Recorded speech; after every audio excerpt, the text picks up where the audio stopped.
Hello everyone, my name is Xinye. I'm a PhD candidate from UC Davis Linguistics Department. I'm honored to introduce my project, Language Variation in Teacher Speech in the Dual Immersion Preschool here as one of the finalists for the Chinese Language Teachers Association Yao Award this year. I started my doctoral programs in UC Davis Linguistics since 2018. I've been working on topics including the development of Chinese as a heritage language, the acquisition of language variation, bilingual and multilingual language development, and social linguistics in general. The current project is part of my dissertation, which titled as The Acquisition of Variation in a Heritage Language, Learning Mandarin in Dual Immersion Preschools. As a longitudinal ethnographic study, my dissertation aims to explore the learning process of Mandarin as a non-dominant language in two bilingual classrooms and expect to understand how and when the children acquired appropriate use of Mandarin social linguistic variables such as sibilants and neutral tones.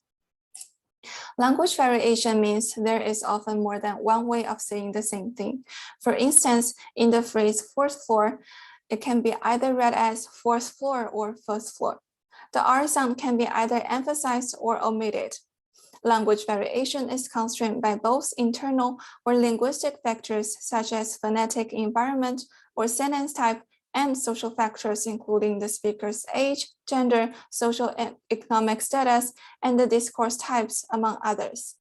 The use of language variables has not only been found in adult speech, but also in child language. Actually, during language acquisition, children need to learn both obligatory and optional language features. Or in other words, the acquisition of variation is an integral part of acquisition itself. When children are learning language, they're also developing their social linguistic competence or the ability to use linguistic variants appropriately in different contexts. My project focuses on the learning of Mandarin as a heritage language by young children in the US. As we all know, it is not easy.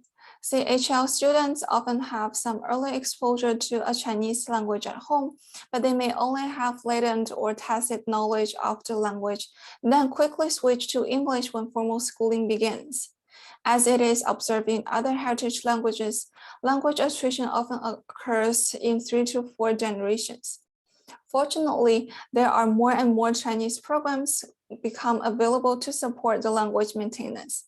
And the language input from teachers provides extra language exposures out of the Chinese-speaking families. Previous studies have shown that teacher speech is often viewed as the standard model for learners.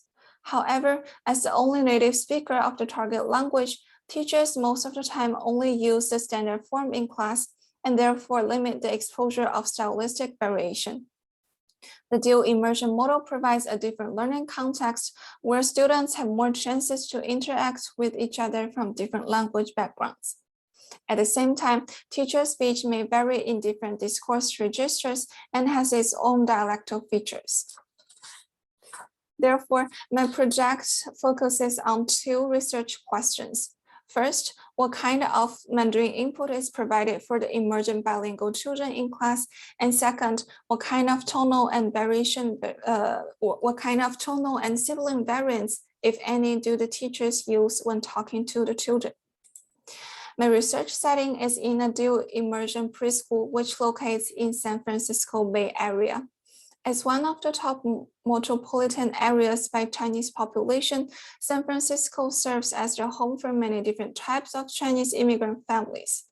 Consequently, there are various forms of Chinese teaching program, including Chinese daycare center, Chinese preschools, English-Chinese bilingual program, dual immersion programs, Chinese after-school, weekend enrichment, and summer camp. The preschool Lily Valley locates in Pacifica, a coastal city next to San Francisco, as shown here on the map. The school provides English and Mandarin dual immersion program with Montessori pedagogy for children aged from 3 to 5. According to their curriculum design, English and Mandarin are used in 50-50 ratio in classroom instruction. Lily Valley has 2 classroom teachers, the head teacher, Miss Daisy, and the school director, Miss Olivia. Miss Daisy is from Wuhan, China, and has been working in early childhood education for 18 years.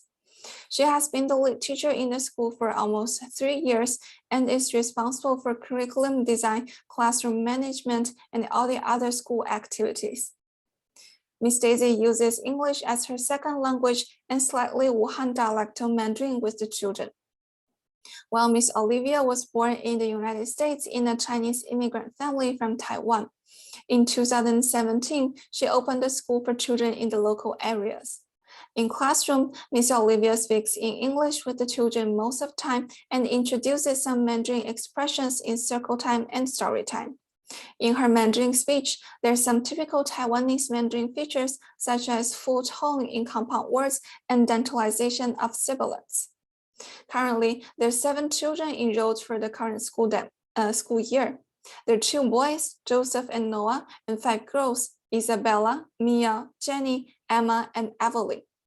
All children are Chinese heritage learners with at least one parent who is native or heritage Chinese speaker. However, the use of Mandarin at home varies a lot. Some children have only been exposed to English at home, while some often use Mandarin for their daily interaction with siblings, parents, and grandparents.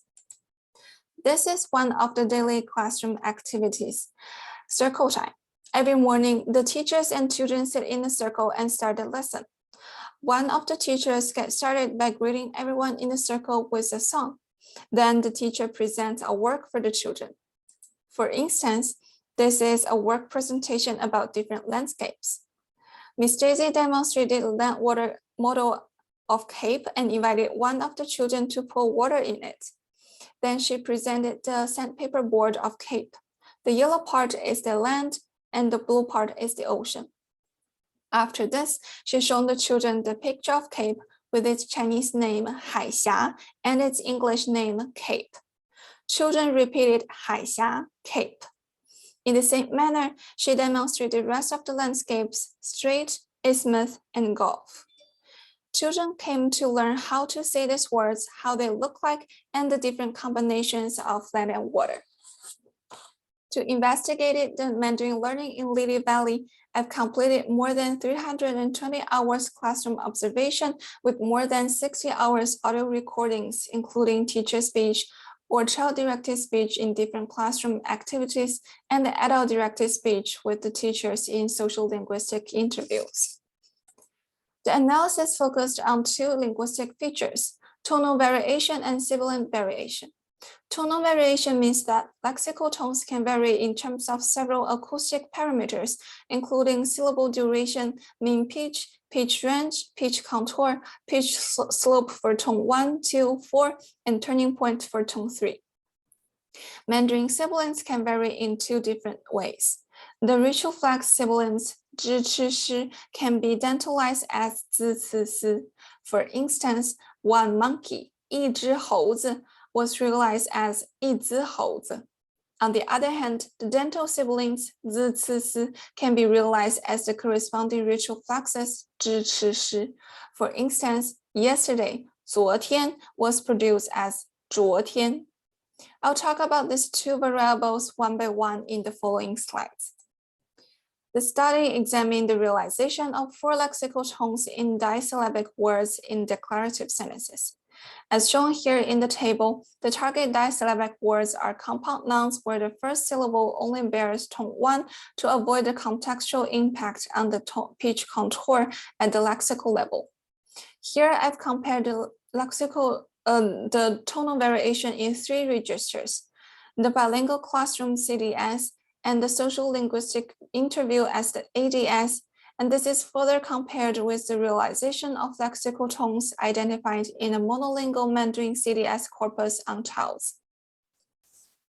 The data analysis looks like this. English and Mandarin utterances in the original audio files were first separated in the software Audacity. Then data was transcribed in text grids in Pratt. Phoneme segmentation was completed by Montreal Force Aligner followed by manual correction. With a customized Pratt script, F0 values were extracted from the labeled intervals every 10 milliseconds.